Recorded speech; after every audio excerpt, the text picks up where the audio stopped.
Natuloy yung dapat susukatan dito sa amin na lupa dahil nga nagkaroon ay magandang bahay oh, yung up and down. Nagawa ng bahay dito naman sa kabila. Yan yung tapat po namin.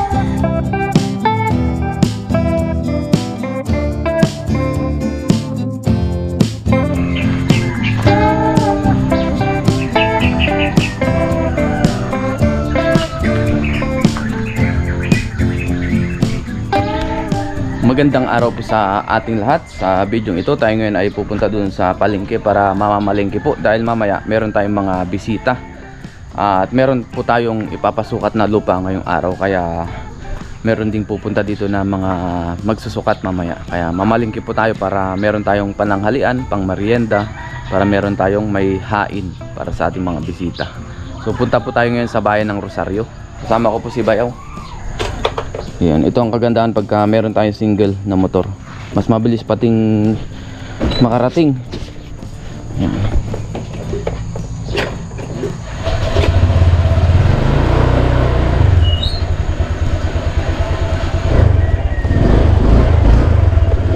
Yun. Naku, naambun pa.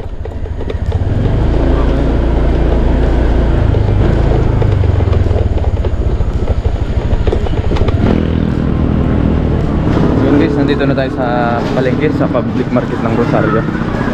Kaya, hanap lang po kami ng bilihan ng karne.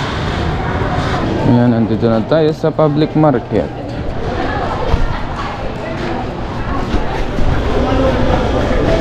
Public market. Ayan. Bili rin tayo mamaya ng gulay. Uy, pusta. Ha? Wala eh. Ay, si kababayan natin yung nakita rin natin nung last vacation natin. Bibili kami manok. Ikaw nagtitinda dito? Oo.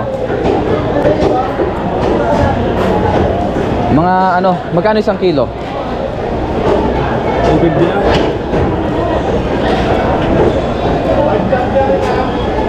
Okay. Ayun. Hindi, okay lang. Pahiwa na lang ng pang ano, tinola, ganun, pang adobo. Ayan. Dito tayo kay Alex and Vilma Retailer, meat retailer yan. So yan. Bili rin tayo ng pang sisig o pang dinakdakan.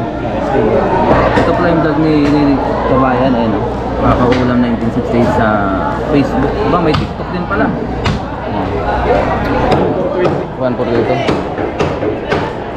Ay, salamat, kaulam. Maraming salamat kay Kuya Idol, Kuya Ren TV. Yun, yun, tama. Salamat, thank you. Tapos bili naman tayo ng gulay dito. Ito, daon ng sili, pang tinola. 10 po are? 3.25. 3.25? Masarap kung marami. Ayan, pili muna tayo ng mga gulay. Okay na po, are. Panghalo lang naman sa sopas. Carrot? Meron ako, are. Ayan, beans. Yan, nakapamili na po tayo. Ayos na po ito, pang tinola at saka pang sopas. Let's go! Saan? Pamili na po tayo ng gulay at saka karne. Ayos na. Oops, yeah. Ito nga ang ng aking anak. Photo.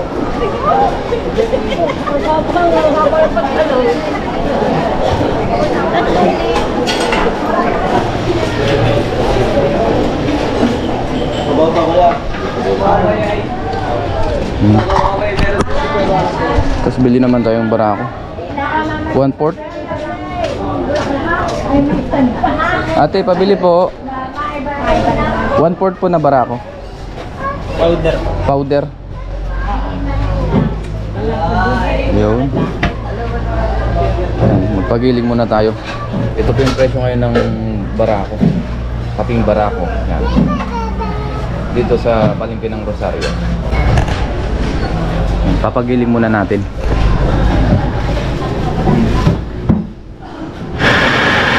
Ayan, ginigiling ko.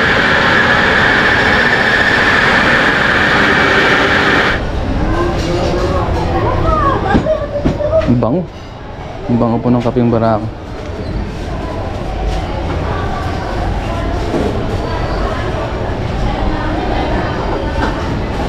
Ito po. Thank you po. Ayan. Okay na. Tara na po. Tapos bili naman tayo ngayon ng bulaklak dahil nga February 14 ngayon. Bigyan natin sila misis. Ayan na po yung bilihan ng mga bulaklak. Ngayon po nandito na tayo sa bilihan ng bulaklak. Marami dito sa gilid lang ng kalsada. Boom. Meron kaming pressure, meron kaming dry. Meron kayong may rosas. Kasi meron kami dito, 1, 2. Pero, meron ba din? Noong nakarang Valentine's guys, dito rin tayo nagpagawa kay Kuya. Ayan. Isang dosena ba? Hindi po. Magkano pong ano? Tatlo lang po.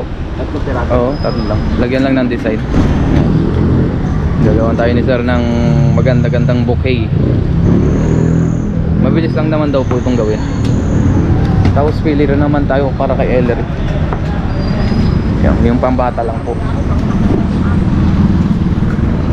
Ito yung mga may ganitong teddy bear. Pili tayo ng magandang texture. Ito po yung binili natin para kay Ellery naman,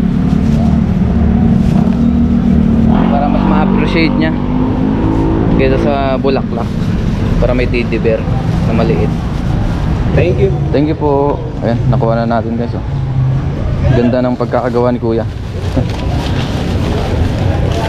Ayan. Plastic lang natin. Buksan na natin ang ating gate.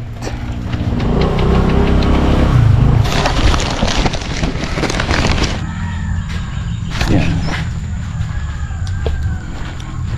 Dito na po tayo sa bahay. Tingnan natin kung ano magiging reaction ni Mrs. at ni Ellery.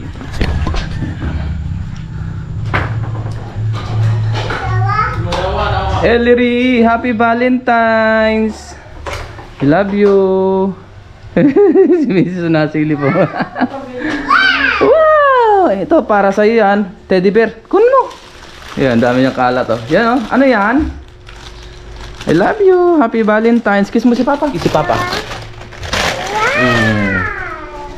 Wow! Han.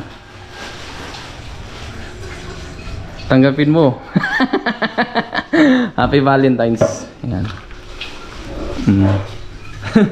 Tuwang-tuwa si Mrs. Nabigyan ng bulaklak. Wow! Sa'yo, teddy bear yan. Wow! Teddy bear yan na may chocolate. Oh. Wow! Wow! Ano masabi mo kay Papa? Thank you! Thank you! Thank you! Hawak mo. Opo, chocolate, teddy bear. Ay, gusto niyang pabukas. Dali, wow! Ayos. Ngayon po ay mag-adobo tayo ng ating pang-umagahan, pang-almusal. Ayan, nakalinis na po tayo dyan ng manok. Yung iba po para mamayang tanghali. Dahil meron nga po tayong bisita. So mamaya na po tayo magluto pa tanghali. Yung ngayon po muna ay yung ating almusal. Tapos nagsalang na tayo dito ng kaserola. Ayan. Maggisa muna tayo. Adobong manok. Ayan. Maglagay na po tayo ng mantika. Gisa na po natin yung ating bawang. Yan.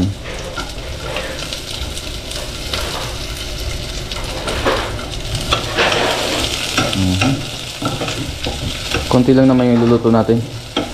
Kasya lang po sa amin. Tapos sibuyas.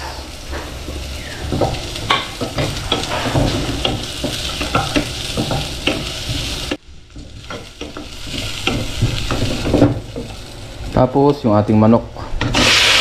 Yan, gisa-gisa muna natin ito. Yan, gisa mawala yung dugo-dugo. Para hindi rin pumalansa.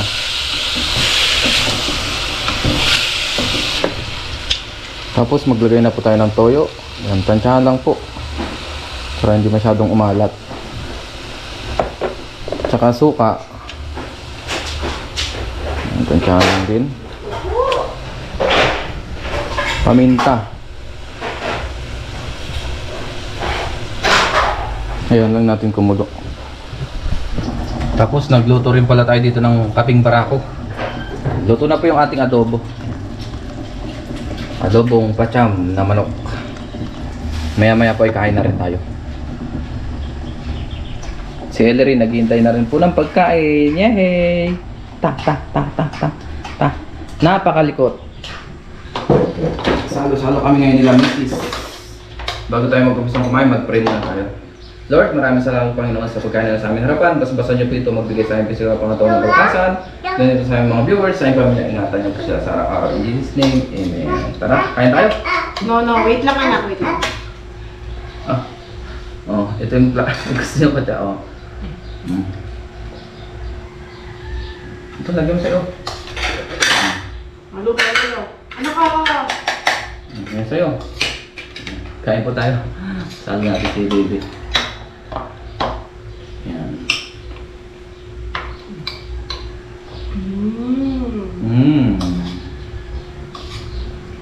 Yan. Ako'y magkakamay. Kain tayo, ano? Sarap. Sarap po. Diba?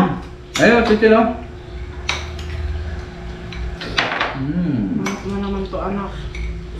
Okay. Ano nakatingin sa'yo? No, mainit. Hot. Hot siya, hot. No. Ganyan kay mama, oh. Ganyan talaga ako kumain kayo. Subo mo. Ikaw. Sarap. Ito sa'yo. Meron po siyang sariling plato, guys. Chicken. Mas gusto na talaga yung nakikisabay sa amin kumain. Ayaw na magpababa. Ayaw mo? Gusto mo.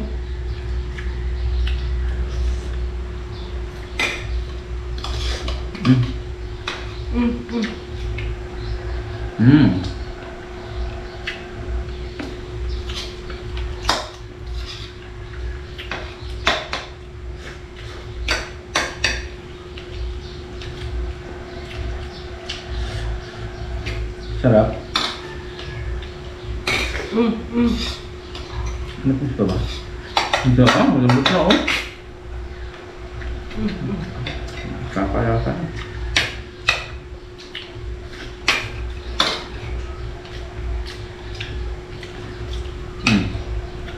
Subo. Grabe ka manood ba? Iba yung subo mo, eh. Ayun mo. Nakita mo yung bilihan doon ng ano. Ang gulay-gulay. Doon kami sa looban bumili na para sa ano. Ngayon naman guys ay kape tayo. Kakatapos lang natin kumain. Ito po ay kaping barako yung binili po natin kanina. Habang si Ellery ay naglalaro dito sa terrace. Yun. At ulitin ko po kaya hindi tayo naglalagay dito ng upuan. Baka akyatin po ni Ellery.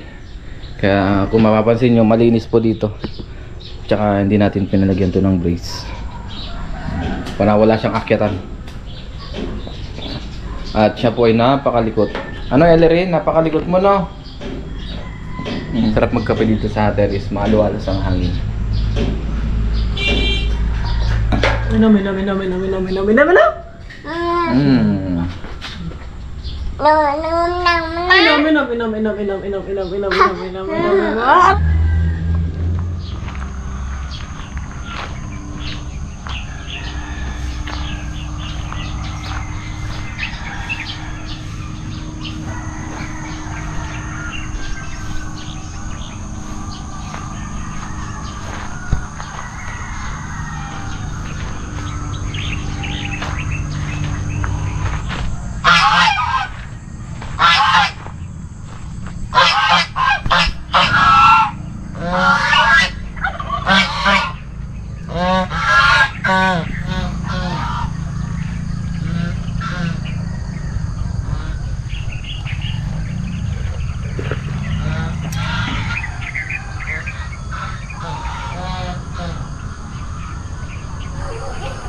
Ngayon po ay umaga na.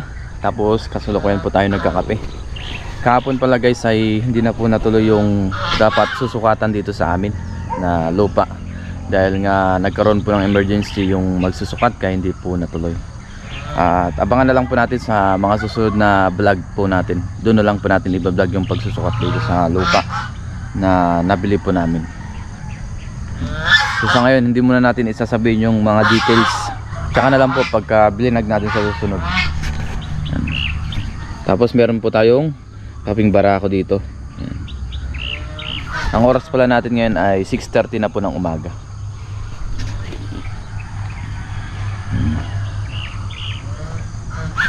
Kasi doon po sa likod ng bahay yan, gagawin po nating dirty kitchen yan. So dito, nag-iisip pa ako kung anong pwede nating gawin. At sa mga nagsasuggest dito sa likod ng bahay, yan, dahil medyo nga maluwag-luwag pa po dito sa likod. Yung iba po, may tanim na. Gaya po niyan yung mga nagsasuggest po na taniman daw natin ng kamuting kahoy. Ito po, marami na pong kamuting kahoy dyan na puno. Hindi pa natin nabubungkal pati yan. Yan. Siguro nasa 10 puno ng kamuting kahoy po yan. Sabi nila Mrs. matagal na daw po ito. Ibig sabihin marami na pong laman yan. So sunod na lang po natin yan kukuhanin. Ayan, marami pa dito. Hanggang dun sa dulo. Ayan. Ito pa oh. Ayan oh. Tapos may paper tree rin po tayo dito. Ayan. Ilang piraso? Nasa 8 yata, 8 piraso. Meron pa dun oh, sa kabila. Yun pa. Kamuting kahoy. Marami pong kamuting kahoy. Tapos dito sa kabila marami din pong malunggay. Tapos kangkungan. Ito, mga paper tree. Sa ngayon hindi pa po kami nakakalinis masyado dito, lalo na sa mga damo. Ang nilinis lang po natin nung nakaraan yun nandun sa kabila. Pero dito sa likod hindi pa po. Pero hindi pa naman siya ganun kahaba. Pagka medyo humaba-haba pa ng konti, spray natin ng pamatay ng damo. Pero itong kangkong sadyang ganyan po yan.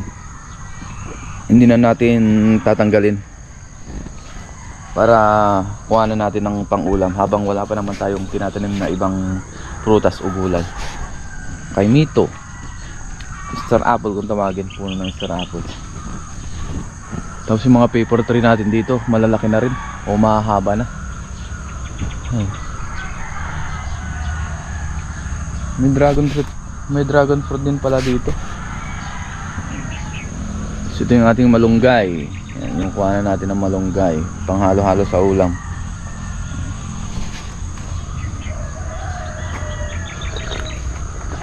Tabi po tayo habang nagmumuni-muni dito sa ating bakuran. Pwede rin pagka lumaki na si Ellery, gusto niya magbahay dito, ay dito sa likod. Ayan. Ayan, yung bahay natin o, dito sa likod. Pwede nga pong 2 pong bahay dito. At maraming salamat po sa mga nagsasuggest, sa nag-advise, nagko-comment.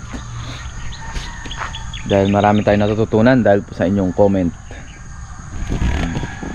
Ito, meron pang kamuting kahoy dyan. Ito pa pala, kamuting kahoy din to. Ito. Ang dami pala natin kamuting kahoy. Akala ko nung ang nakaraan, 4 lang. Lagpas pala ng 10, meron pa doon sa likod. Ito sa gilid ng bahay. Yung parking natin, yan, kasing haba niya po yung bahay. Naging sampayan na, naging parking, naging bodega na. Nandiyan na po lahat. Dahil wala pa nga tayong dirty kitchen.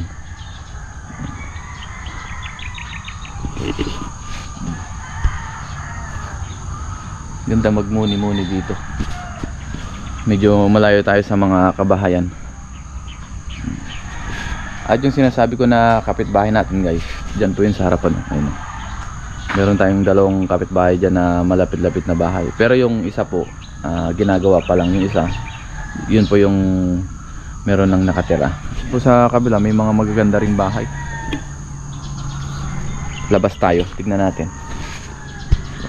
Ito muna ang ating karugtong ng vlog ngayon. Kwento-kwento, tapos sightseeing tayo dito sa labas ng bahay.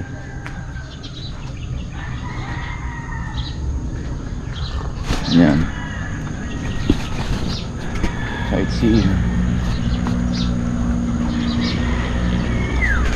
Habang nagkakape. Tapos dito ay yan po, ang harap ng bahay. Ito po, kinakain po ito ng baka, kaya hindi po namin tinatabas. Lagi pong may baka dito sa harapan. Ito po, merong ibang may-ari nito. Malawak po ito hanggang doon sa labasan. Ayan. Kasi mga kumpare natin doon naman sila nakatira.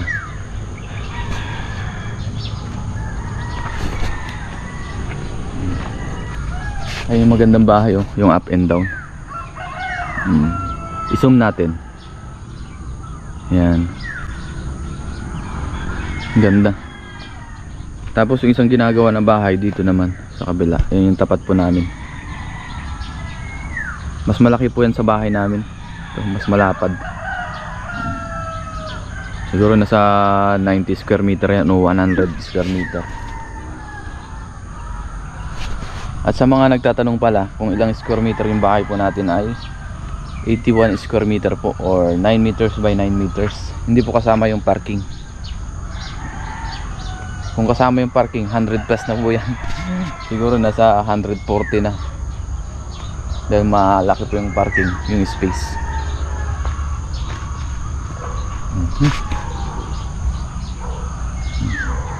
So hanggang dito ko na lang po muna tatapusin itong vlog po na ito.